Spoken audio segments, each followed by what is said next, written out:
De 12:20 a 14, Hoy por Hoy Vega Baja, en Radio Orihuela, Cadena SER.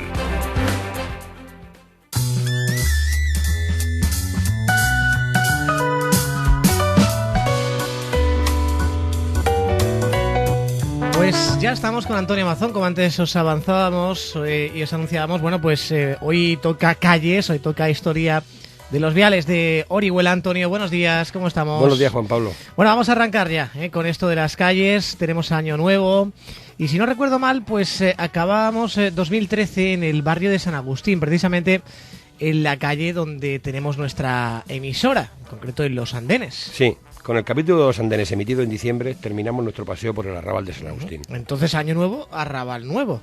Eso es, y lo de arrabal nuevo queda perfecto, pues en el programa de hoy comenzamos a recorrer el que fue llamado arrabal moderno. Pero, ¿cuántos arrabales tenía Orihuela? Vamos a ver, la Orihuela tradicional se repartía en 4 sectores claramente definidos. El casco o centro, abrazado por la muralla, y 3 arrabales. El mayor o de San Agustín, el que acabamos de terminar, el moderno o de San Juan Bautista, el que comenzamos hoy, y el arrabal Roig o Rabaloche. Bueno, si te parece, explícanos también un poco qué eran estos arrabales. Vamos a ver, los arrabales eran básicamente grupos de casas humildes que se iban arracimando junto a las puertas de la antigua muralla. O sea, casas que quedaban sin protección a la intemperie. Al principio sí. Estas modestas viviendas se levantaban en torno a los caminos que partían de las puertas. Caminos que se transformaron en calles y luego en barrios que se fueron integrando en la población. Entonces, ¿Orihuela tenía 3 puertas y 3 arrabales? No exactamente. Las principales puertas, y digo principales porque también había portillos, eran 4. La de Murcia, que generó el Raval Roig, la del Puente, que dio lugar al de San Agustín, la de Crevillente con su Rabalet y la de Elche, donde se formó el arrabal moderno. Eso son 4 arrabales y tú has dicho 3. Sí, eso he dicho. Pero el arrabal que iniciamos hoy es resultado de la fusión de los 2 últimos barrios que he nombrado. ¿Y dónde estaban entonces esas puertas y también esos barrios? La de Elche estaba al final de la calle Mayor, junto a lo que ahora es el Hotel Tudemir, que en su patio trasero conserva restos de una torre y muralla. Y la de Crevillente estaba en el extremo del Barrio Nuevo, donde también se pueden distinguir vestigios de lo que fue otra torre. De esta última nacía el Rabalete, que se corresponde en la actualidad con las calles que hoy conocemos como Ruiz Capdepom y Miguel Hernández. Era el más antiguo, por eso al otro se le llamó arrabal moderno. Miguel Hernández, o sea, la calle de arriba de toda la vida. Eso es, lo Carrer d'Amunt o calle de arriba, el antiguo camino de Crevillente, un añejo barrio formado junto a la sierra que ocupaba también la carretería, zona destinada al aparcamiento de carros y caballerías al llegar a la ciudad. El camino de Crevillente, pero si la de arriba es una calle sin salida. Cierto, pero eso fue a partir del siglo XVI, cuando la construcción del Colegio de Santo Domingo la encajonó para abrir una nueva vía, la calle del Colegio. Pero ten un poco de paciencia. Antes de seguir con el Rabalete, vamos a situar el otro arrabal, el llamado moderno o de Elche. Continúa, pues. Este barrio estaba asentado en un terreno complicado por contar con 3 importantes acequias y un marjal. Las acequias eran la de Almoradí, la del Escorratel y la de Callosa. Y la zona pantanosa era conocida como el Vallet. Así pues, partiendo de la puerta de Elche se extendió por la franja conocida como Los Hostales, la que en la actualidad se corresponde con las calles de Loaces y Alfonso XIII. A pesar de las dificultades naturales, tuvo su primer intento de expansión en el siglo XIV, con la llegada de los mercedarios, a los que el Consell regaló tierra y dinero para que levantasen un convento bajo la advocación de Santa Eulalia. No había nada mejor para consolidar un arrabal que la construcción de un edificio religioso. ¿Y dónde estaba ese convento? En el solar que hoy ocupa el de las monjas de la calle San Juan. Pero ya hemos dicho lo complicado que era vivir en el pantanoso Vallet y las acequias. Era un paraje tan insano que los frailes se enfermaban frecuentemente. El Consell hizo lo que pudo y a mediados de siglo comenzó a canalizar las aguas del Vallet para urbanizar definitivamente la zona. Pero todos estos progresos se fueron al traste por el conflicto surgido entre Castilla y Aragón. ¿De cuál de ellos hablamos? De la llamada Guerra de los Dos Pedros. Un largo asedio a Oriola por parte del castellano Pedro I el Cruel, que dejó el convento y el incipiente arrabal prácticamente arruinados.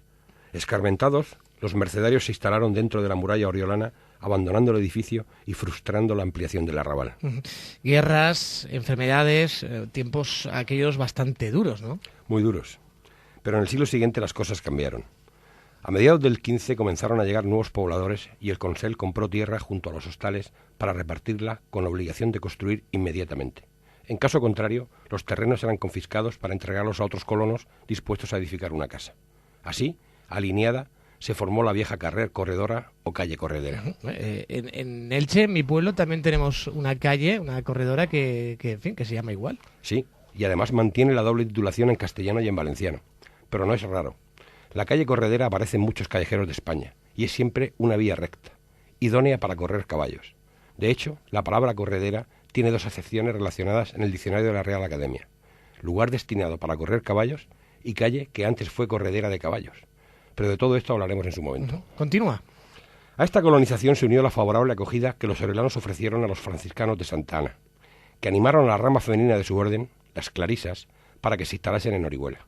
Así pues, se trasladaron 6 religiosas del Real Monasterio de Santa Clara de Murcia al viejo edificio abandonado por los mercedarios, fundando un nuevo convento bajo la advocación de San Juan Bautista.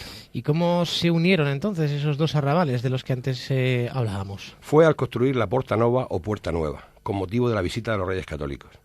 En lo que había sido un humilde portillo hasta el año 1488, el Consell edificó una nueva y vistosa puerta que ostentaba los escudos de Aragón y Castilla unidos. ¿Y dónde abrieron esa puerta? Al final de la calle de la Feria.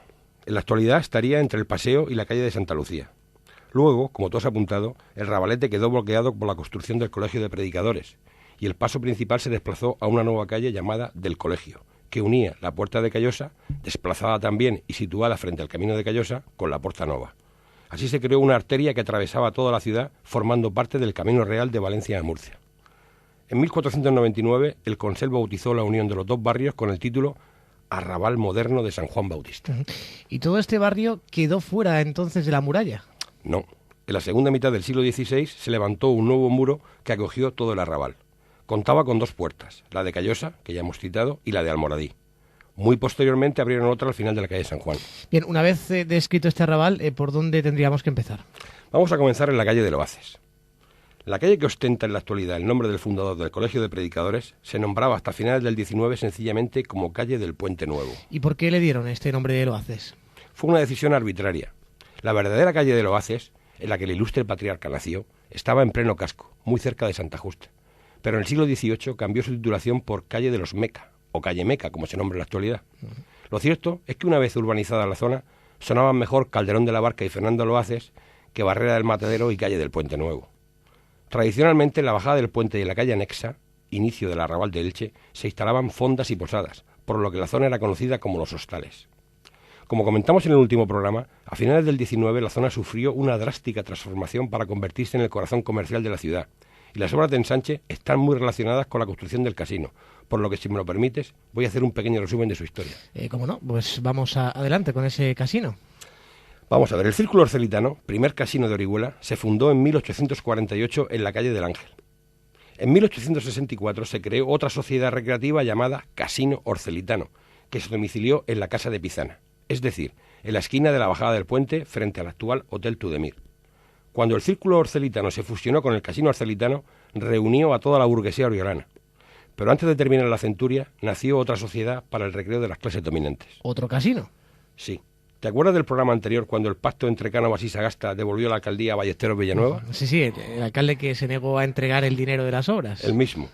Pues bien, como puedes suponer, los del Partido Conservador encabezado por Matías Rebagliato y Pedro Ramón Mesples le cedieron el gobierno municipal de muy mala gana. En manos de Ballesteros quedaron las importantísimas obras de ensanche y modernización de la ciudad. Pero esta disputa política dividió a la oligarquía oriolana y a partir de ese momento los conservadores se negaron a compartir el mismo techo, o mejor dicho, el mismo casino. ¿Abandonaron entonces el casino? Y no solo eso, fundaron un nuevo establecimiento recreativo llamado Círculo de la Unión o Casino de la Calle Mayor. Y a partir de entonces, ambas sociedades rivalizaron por organizar las mejores veladas musicales y las más concurridas fiestas. Pero, ¿eso qué tiene que ver con las obras de ensanche? Mucho. Junto a la casa que albergaba el Casino Orcelitano estaba el hospedaje o posada de Pizana, un antiquísimo y enorme edificio que ocupaba más de 1.500 metros cuadrados de superficie, un terreno que Ballesteros necesitaba para ensanchar y alinear la calle del Puente Nuevo. Ballesteros se encargó personalmente de comprar la posada de Pizana ante el notario de Murcia, Juan de la Cierva Soto, para que, y voy a utilizar las palabras de la prensa de la época, la demoledora piqueta de material progreso echase al suelo el vetusto edificio, esparciendo las ruinas de pasados siglos para que sobre sus restos se elevasen modernos edificios más en armonía con las leyes de la arquitectura moderna y de la urbana policía. Vaya, pues qué poético, además así recitado. Poético y muy práctico. Adquirido el edificio, sus amigos del Casino Celitano aprovecharon la oportunidad que les brindaba el alcalde para comprar a Ballesteros el solar resultante, tras restarle los metros necesarios para la ampliación de la calle al terreno que ocupaba la posada derribada. En él decidieron construir un lujoso edificio, un espectacular casino que fuese propiedad de los socios, recuperando así el protagonismo perdido ante los rivales políticos, los miembros del círculo de la calle Mayor. Bien, pues como dijimos en el mes pasado, este señor Ballesteros lo tenía todo pensado, Antonio? Sí, y no perdieron tiempo. Inmediatamente presentaron instancia y proyecto en el ayuntamiento y 4 meses después la sociedad Casino Celitano subastó la construcción de su nuevo edificio. En el verano de 1887, la prensa elogiaba las obras proyectadas por Jaime Sánchez y ejecutadas por su hermano Francisco, que había terminado el pórtico del nuevo casino y solo le faltaba la colocación de las ventanas para terminar la fachada. En 1888 solicitaron permiso para invadir la acera con una escalinata de mármol blanco. Erigido el nuevo y lujoso casino, se embovedaron las acequias, se plantaron árboles y, al igual que al otro lado del puente, se comenzó a construir lujosas viviendas para la burguesía en la nueva calle, a la que, una vez terminadas las obras de Afirmado y Ensanche, decidieron llamar de Fernando de Loaces, para perpetuar la memoria del ilustre varón. ¿Y a qué calle vamos ahora? Antes de abandonar esta calle, vamos a hablar de sus 2 traviesas o callejones. La primera, que queda junto al casino, recibió su título completo en marzo de 1861, fecha en la que la comisión del nomenclátor dictaminó preocupada que al callejón llamado del Molino se le debía llamar calle del Molino de Cox para evitar confundirlo con otra calle de igual nombre que existía en el arrabal de San Agustín. ¿Y por qué Molino de Cox? Pues por un antiguo molino harinero con 4 piedras de moler que pertenecía a Diego Marín Barnuevo, señor de Cox y de la Condomina. El callejón fue alineado y reformado con motivo de las obras de construcción del casino, y su titulación se mantuvo hasta que en 1894 la cambiaron por el nombre del propietario del desaparecido Bar Zara, Antonio Rodríguez Ejío Macando. ¿Y la otra? Es la que llamaban del Salitre de Rocamora, un triste callejón que giraba al final para terminar en el río. Nombrado en el 19 como Callejón del Salitre, fue modificado en el 20 para contar con un acceso al teatro desde el casino. Fue urbanizado durante la Segunda República, al igual que el ensanche del Teatro Circo. En febrero de 1934 se presentó el proyecto redactado por el arquitecto municipal Severiano Sánchez Ballesta. Recibió su nombre actual el 12 de marzo de 1969, recordando a uno de nuestros más famosos cronistas locales, José Rufino Gea Martínez, fallecido en 1920. Siguiendo con la vena literaria, al ensanche del Teatro Circo se le llamó Plaza del Poeta Sansano, en honor al periodista y poeta Juan Sansano Benissa, nacido en Orihuela y discípulo de Adolfo Clavarana. Fue director y propietario del periódico conservador alicantino El Día. Tiene calle también en Alicante desde 1955, año en el que murió. ¿Nos queda alguna calle más? Para terminar, repasaremos la de Alfonso XIII, conocida popularmente como Los Hostales, nombre que le viene, como ya hemos comentado, por la cantidad de establecimientos hosteleros que albergaba. Perdió su título tradicional en la sesión municipal celebrada en octubre de 1896, donde se manifestó el supuesto deseo de los vecinos y propietarios de sustituir su nombre por el de Beato Fray Diego José de Cádiz, un capuchino recién beatificado. ¿El nombre entero? Entero, y yo no me creo que fuese iniciativa de los vecinos. Si así fue, pronto cambiaron de idea y comenzaron a quejarse de tener un nombre tan largo. Pero el asunto lo resolvieron pronto.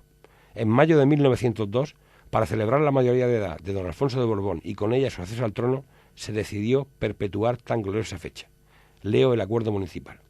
El ayuntamiento, adhiriéndose a la proposición del señor presidente, acordó por unanimidad que para perpetuar tan gloriosa fecha se ponga el nombre de calle de Alfonso XIII, a la que hoy tiene por título del Beato Fray Diego José de Cádiz. Vaya con el nombrecito. Y con esto terminamos. Bueno, pues Antonio, de verdad, muchísimas gracias por habernos acercado a la historia de las calles. Ya hasta el mes que viene no volvemos a escucharlo, así que veremos por dónde vamos a ir continuando. Llegamos también a las 2 de la tarde enseguida. Se van a quedar con las noticias. Que tengan un feliz día.